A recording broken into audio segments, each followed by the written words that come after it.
नमस्कार, मी स्वाती गोडसे. आपण पाहताय न्यूज 18 लोकमत. महाराष्ट्र केसरी स्पेशल मध्ये आपल्या सगळ्यांचं स्वागत आहे. राज्यातल्या प्रत्येक मल्लाचं खरं तर स्वप्न असलेल्या महाराष्ट्र केसरी स्पर्धेत मानाच्या चांदीच्या गदेवर बुलढाण्याच्या बाला रफिक शेखनं आपलं नाव कोरलंय. जालन्यात पार पडलेल्या महाराष्ट्र केसरीच्या अंतिम सामन्यात बुलढाण्याच्या बाला शेखनं गेल्या वर्षीचा महाराष्ट्र केसरीचा मानकरी अभिजित कटकेला पराभवाची धूळ चारली आहे. संपूर्ण महाराष्ट्राला खिळवून टाकणाऱ्या या सामन्यात बाला रफिकनं 11-3 अशा मोठ्या फरकानं अभिजित कटकेवर मात केली आहे. महाराष्ट्र केसरीच्या याच अंतिम सामन्याचा हाच थरार नेमका कसा रंगला होता बघूयात. आदरणीय विरोधी पक्षनेते विधान परिषद सन्मान्य आहे संजय दुधाने आणि त्यांच्यासोबत एक जण एक्सप्लेन करतील. नामदार अर्जुनरावजी खोतकर, सरचिटणीस कुस्ती मर्शी आदरणीय बाळासाहेबजी लांडगे सर, कार्याध्यक्ष सन्मान्य नामदेव बापू मोहिते, अभिमन्यू खोतकर या मान्यवरांच्या शुभ हस्ते महाराष्ट्र केसरी कुस्ती स्पर्धेला प्रारंभ होत आहे. लाल काशू मधील पैलवान पुणे शहराचे अभिजित कटके आणि निळा काशू मधील पैलवान बुलढाणा जिल्ह्याचे प्रतिनिधित्व करणारे पैलवान बाला रफिक शेख कुस्तीला मान्यवरांच्या शुभ हस्ते प्रारंभ. नामदार राज्यमंत्री अर्जुनरावजी खोतकर साहेब आणि विरोधी पक्षनेते आदरणीय धनंजयजी मुंडे साहेब यांच्या शुभ हस्ते आणि हा महासंग्राम आता सुरू झालेला आहे. बाला रफिक निळ्या जर्सी मध्ये दिसत आहे, लाल जर्सी मध्ये दिसत आहे तो गतविजेता अभिजित कटके. मला सांगा, पुणे विरुद्ध बुलढाणा ही लढत आहे. खरं तर पुणे विरुद्ध ही सोलापूर लढत आहे. बालाबाबत काय सांगाल? बाला रफिक हा मातीतला एक नामवंत मल्ल आहे. त्यानं अनेक दिल्लीकडच्याही पैलवानाला त्यानं पाणी पाजलेलं आहे. त्यानं अनेक मल्लांना चितपट करत अंतिम लढतीमध्ये प्रवेश केलेला आहे. दोघांच्याही जर का बॉडी लँग्वेज पाहिली तर अभिजित कटकेपेक्षा पण बाला रफिकचं थोडं वजन जास्तही दिसेल. तो उंचीनी थोडा पंचांनी शिट्टी वाजवलेली आहे आणि आता सलामी होत आहे आणि पुढच्या क्षणात महाराष्ट्राचा थरार आपण बघत आहे. आणि दोन्ही मल्लांनी आणि पहिल्याच सेकंदात बालाने आक्रमक पवित्रा घेतलेला आहे. मोठी कुस्ती आहे, नक्कीच मोठी कुस्ती आहे. संपूर्ण महाराष्ट्राचे या कुस्तीकडे लक्ष राहिलेलं आहे. निळ्या जर्सीमध्ये लढतोय तो बाला रफिक आहे. त्याच्यासमोर आहे तो मागच्या वर्षीचा विजेता पैलवान अभिजित कटके, जो सलग तिसऱ्या वर्षी या स्पर्धेमध्ये अभिजितने एकेरी पट काढून बालाला प्रयत्न केलेला, मैदानाबाहेर नेलेला आहे आणि एका गुणांची कमाई केलेली आहे आणि बालाला मैदानाबाहेर ढकललेला आहे. थेट मैदानाबाहेर बाला गेलेला आहे. एका गुणाची कमाई. 1-0 अभिजितने आघाडी घेतलेली आहे. बालाला तोल सांभाळता नाही आला, थेट मैदानाबाहेर गेलाय. कुस्तीचा नियम असतो, मैदानाबाहेर गेला की 1 पॉईंट मिळतो. नक्कीच मैदानाबाहेर गेल्यानंतर 1 गुण दिलेला आहे अभिजित कटकेला. इथं ताकदीबरोबर युक्तीचाही तुम्हाला इथं वापर करताना नक्कीच पाहायला भेटणार आहे. मनगट आणि मेंदूचा हा खेळ आहे. नक्कीच मन, मनगट, मेंदू त्याचाच तो सक्षम पैलवान म्हटलं जातं. सर्वांनी शांतता. पंचांनी अजून गुण दिलेला नाहीये, पण मैदानाबाहेर गेल्यानंतर 1 गुण दिला जातो. 1-0 मोठी आघाडी घेतलेली आहे. आपल्याला असं वाटलं होतं की बाला रफिक पहिल्या 3 मिनिटात करेल, पण इकडे चित्र उलट दिसतंय. अभिजितने आक्रमक पवित्रा घेतलेला आहे आणि गुणांची कमाई केलेली आहे. दुसरी महाराष्ट्र केसरीकडे एक दमदार पाऊल टाकले. नक्कीच दमदार पाऊल, एक पाऊल पुढे टाकलेला आहे अभिजित कटके याने. बाला रफिक आता आक्रमकाच्या पवित्रेत आहे. दोघांची खडाखडी सुरू आहे. अभिजितचा आपण जर इतिहास पाहिला असेल तर तिसऱ्यांदा तो महाराष्ट्र केसरी त्यांनी प्रवेश केलेला आहे. गतविजेता असल्यामुळे त्याचं पारडं निश्चितच जड समजलं जात आहे. नक्कीच अभिजितचं पारडं जड समजत आहे, परंतु त्याच तुडीचा हा बाला रफिक शेख आहे, तेवढ्याच ताकदीचा आहे. त्याच्यानंतर त्याने मॅचची कुस्ती आत्मसात केलेली आहे. त्याच्यासाठी त्याने बाहेरचाही हरियाणाचा पैलवान त्यानं आणला होता इथं. दोघांची खडाखडी चाललेली आहे. दोघं शक्ती आजमावण्याचा प्रयत्न करतात. जे विशेषतः माझं लक्ष जाते सगळ्यांचं ते अमर निंबाळकरकडे ओढून सांगत आहे. ऍक्शन घ्या, पण कुस्ती पलटलेली आहे. बालानी पण मैदानाबाहेर गेला. 2 गुणांची कमाई केली आहे. पारडं फिरलेलं आहे, गणितं फिरलेली आहेत. बाला रफिकनी 2 गुणांची कमाई केलेली आहे आणि या कुस्तीवर आता वर्चस्व बालानी घेतलंय. नक्कीच पारडं इकडे तिकडे पलटत्याला तुम्ही पाहणार आहात, कारण का दोन्ही मल्ल हे कसलेले मल्ल आहेत. दोघांनी अनेक डावपेच आत्मसात केलेला आहे. दोघांनी एकमेकाचा अभ्यास केलेला आहे. त्यामुळे एक थरारक लढती तुम्हाला नक्कीच इथं पाहताना कुस्तीचा थरार, रणसंग्राम, डोळ्याचं पारणं फेडणारी कुस्ती आहे. मला गेल्या वर्षीच्या कुस्तीची आठवण येते. क्षणाला बदल होते. ते किरण भगत लढत होता आणि अभिजितचा तोल सुटला होता, पण अभिजित पुन्हा एकदा मैदानात उजव्या पायाने खेळत आहे आणि बाळा डाव्या पायाने खेळत आहे. बघूया काय होतं. नक्कीच सगळ्यांना एक आतुरता लागलेली आहे की कोण कुठला डाव मारतो आहे. डोळ्याचं पात्यान लवते तोच इथं डाव तुम्हाला पाहायला भेटणार आहे. पुन्हा बाला रफिकने पट काढण्याचा प्रयत्न केला होता, तर त्या अभिजित कटकेने पुन्हा डिफेन्स केलेला आहे. हप्ते भरून पुन्हा हप्ते भरण्याचा प्रयत्न केला आहे. दुहेरी पट काढतोय. अटीतटीची झुंज आहे, मात्र पुन्हा एकदा 1 गुणांची कमाई केलेली आहे बालाने. 3-0 जसं मला वाटत होतं त्या घडवलेले आहे असंच म्हणावं लागेल. नक्कीच इथे एक संपूर्ण आक्रमक कुस्ती पाहायला भेटणार आहे. पहिली फेरी संपलेली आहे. 3 आणि 1 2 गाणांची मोठी लढाई घेतलेली आहे. कुस्तीचे नियम असतात 3-3 मिनिटाच्या 2 राऊंड असतात. पहिला राऊंड झालेला आहे. पहिल्या राऊंड मधलं विश्लेषण काय करा? पहिला राऊंड म्हटलं तर अभिजित कटके हा भक्कम बचाव होता, परंतु ती बचावाची भिंत तोडून बाला रफिक शेखनं 3 गुण घेतलेला आहे, तर अभिजितचा 1च आहे. तर पुन्हा पुढच्या हाफमध्ये बालाचं कौतुक करावं तेवढं कमी आहे, कारण की पहिला गुण त्याला मैदानाबाहेर ढकललं होतं, त्याचा तोल गेला होता. पण बालाची जे मनोबल आहे आज त्यांनी ठरून आलेलं आहे की मला माझ्या आई वडिलांसाठी, अल्लासाठी ही गदा जिंकायची आहे आणि मला माझ्या सोलापूरकरांना ही गदा द्यायची आहे. नक्कीच यावेळी 100% बाला रफिक शेख हा प्रयत्न करणार आहे महाराष्ट्र केसरीसाठी. 2005 साली सईद चौस हा मातीतून महाराष्ट्र केसरी झाला होता. त्यानंतर एकदाही मातीतून कोणी महाराष्ट्र केसरी झालेलं नाही. त्यामुळे ह्यावेळी जर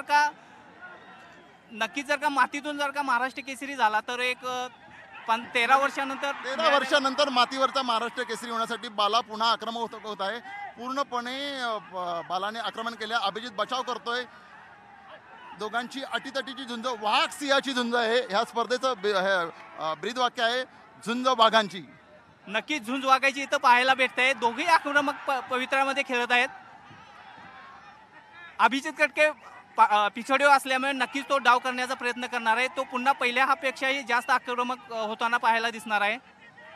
दोघंही पैलवान ताकद आजमावल्यामुळे दोघांनाही थोडा थकवा आलेला आहे, परंतु पंचांनी कुस्ती थांबवून कुस्तीचे नियम ही आंतरराष्ट्रीय नियमानुसार खेळली जाते. जी आपण कुस्ती ऑलिम्पिकला बघतो, एशियन गेमला बघतो, तीच आज मार. आणि बालाचा प्रयत्न होता अभिजितला करायचा. 2 गुणांची कमाई केली. अभिजितने पण 1 गुणांची कमाई केलेली आहे. पुन्हा एकदा अभिजितने जरी 1 गुण कमवलेला असला तरी बालाचं पारडं आता 5 गुणांच्या पुढे गेलेलं आहे. एक मोठं यश बालानी ह्या कुस्तीत दुसऱ्या फेरीतही मिळालं आहे. नक्कीच आता 5-3 कुस्ती चालू झालेले आहे. 2 गुणांनी आघाडीवर आहे तो बाला रफिक शेख. प्रत्येक सेकंदागणित गुणफलक बदलत राहणार आहे. तर आता आपणला अभिजित कटके आपला कुठला डाव हुकमी डाव करण्यासाठी प्रयत्न करतोय हे पाहणे उत्सुकाचं ठरणार आहे. दोघांची खडाखडी कुस्ती चालू आहे. परत पंचांनी सांगितलं आहे की कुस्ती करा. दोघांनी आपला प्रयत्न कायम ठेवलेला आहे. पण आज या महाराष्ट्राच्या केसरीत महामुकाबल्यात बाला रफिकने मोठी आघाडी घेतली आहे. बाला रफिक 5, अभिजित 3. अभिजित आक्रमक होत आहेत. अभिजितचे कोच त्याला सांगत आहे आक्रमक हो जास्त, पण बालाचे कोच पण सांगत आहे निर्धारपूर्वक डाव टाक. त्यामुळे काहीतरी चितपट कुस्ती करण्याचा प्रयत्न कर. आघाडीवर असताना देखील बाला रफिक शेख हा डाव टाकण्यासाठी प्रयत्न करत आहे. त्याच्यानंतर अभिजितही आणि पुन्हा एकदा एकेरी पट पकडलेला आहे बालानी. मला वाटतं 1 गुणांची कमाई निश्चित करेल. यस, मैदानाबाहेर गेल्यामुळे 2 गुणांची कमाई केली आहे. दुहेरी पट काढल्यानंतर खाली पडल्यानंतर मल्लाला 2 गुण मिळतात. 7-3 एक मोठी आघाडी घेतली आहे. जशी गेल्या वर्षीची कुस्ती झाली होती किरण बेगत विरुद्ध अभिजित कटके, तशीच क्षणाला शेवटच्या क्षणापर्यंत ही कुस्ती लागत आहे. शेवटचे 2 मिनिटं राहिलेले आहेत आणि मोठी आघाडी सोलापूरच्या बाला रफिकने घेतलेली आहे. एक नवा इतिहास घडणार आहे. मातीवरून आलेला मल्ल आणि पुन्हा एकदा एकेरी पट काढून अभिजितला पाडलेला आहे. 2 गुणांची कमाई केलेली आहे.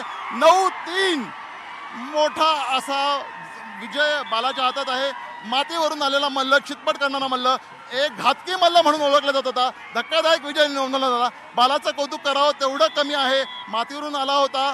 मातीवरच्या मल्लांची परंपरा नाही, पण आज मातीवर बाला इतिहास घडवण्याच्या उंबरठ्यावर आहे. नक्कीच एक बाला रफिक शेख इतिहास घडवू शकतो. जर का 60 सेकंदामध्ये त्यानं जर का गुणांची आघाडी जर का तशीच ठेवली तर 13 वर्षानंतर पुन्हा एकदा मातीतले एक सांगावं वाटतं. 47 सेकंद राहिलेली आहे. शेवटचे 45 सेकंदात राहिलेले आहे. निश्चितच आता जी सगळी गणित ठरलेली आहे ती बाला रफिककडे. पुन्हा एकदा बालाने मोठा कब्जा घेतलेला आहे आणि 2 गुणांची कमाई केलेली आहे. 11-3 या वर्षीचा महाराष्ट्र केसरीची गदा जवळजवळ बालाच्याकडे झुकलेली आहे आणि काही क्षणातच आपण अर्ध्या सेकंदातच ही गदा बालाच्या हातात असून मोठा इतिहास घडवलेला आहे. शाहूपुरीचा मल्ल होता हा. गणपतराव आंदोलकरांकडे सुरुवातीला होता, आता गणेश दंगटकडे प्रॅक्टिस करतोय. खरं तर मातीवरची परंपरा जी आपण म्हणतो महाराष्ट्राची मूळ परंपरा आहे, त्या मातीने आज इतिहास घडवलेला आहे. मातीवरचा महाराष्ट्र केसरी आपल्याला पुढच्या काही सेकंदात पाहायला मिळणार आहे. 11-3 मोठा इतिहास घडवलेला आहे. मी सकाळपासून तेच म्हणत होतो, एक घातकी मल्ल आहे, तो पहिली चितपट करेल, पण बालाने आज दाखवून दिलेला आहे जो मातीवरून येतो, माय मातीचं रक्षण करतो, तो मल्ल मातीत पण येतो. आणि अभिजितने इतिहास घडवलेला आहे. नवा महाराष्ट्र केसरी, यंदाचा महाराष्ट्र केसरी अभिजित आपल्या बरोबर आहे.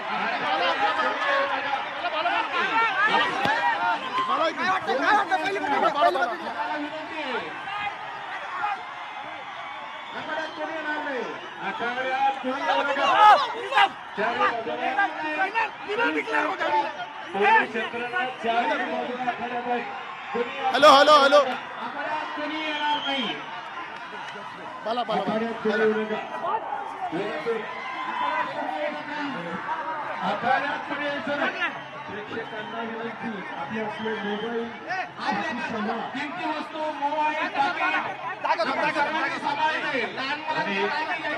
अभिजितने इतिहास घडवलेला आहे. अल्लाला प्रार्थना करतोय, आपण बघतोय बाला नतमस्तक करत आहे. ज्या मॅचने त्याला अश्रू उडवत आहे, आनंद अश्रू त्यातून निघत आहे. मोठा असा विजय मिळवलेला आहे बालानी. बालाला आनंद अश्रू केलेला आहे, आपला विजय साजरा करत आहे. मोठा आनंद पुण्यात पण साजरा होत आहे, सोलापुरात साजरा होत आहे. आणि भावना आता आपण बघत आहे. गेले 22 वर्षाची मेहनत तो घेत आहे. आपण बघतोय बाला भावना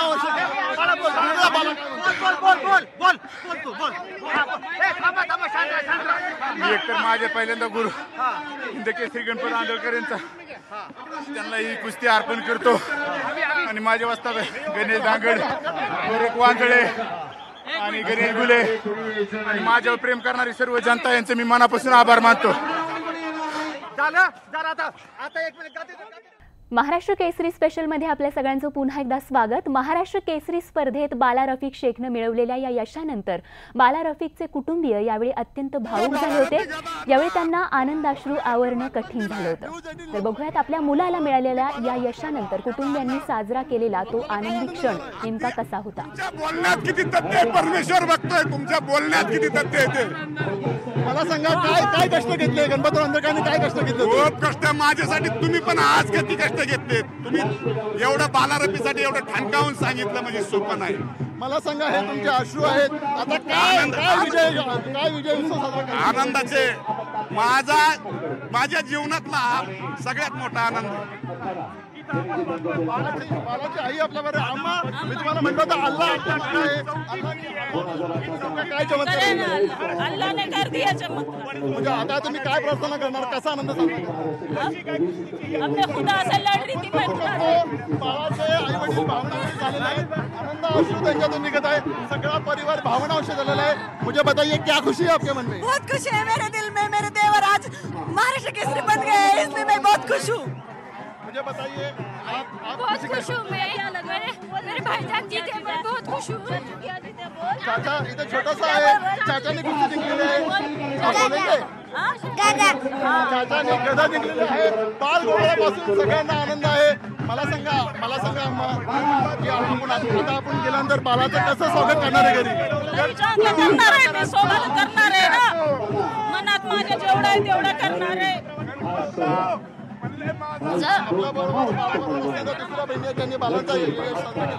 काही वेळापूर्वी मी बोललो होतो आईला, आई आप तुमने बोले तो पिठला भाकरी बहुत पसंद है. पिठला भाकर खाता हो.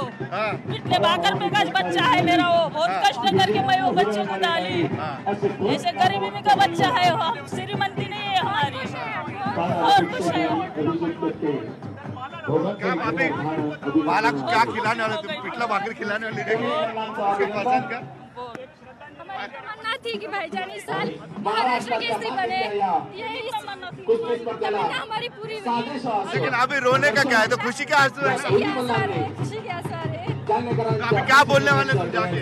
खुश है, बहुत खुश हुए, खुश अभी मिलेंगे तो क्या बोलेंगे, क्या बताएंगे.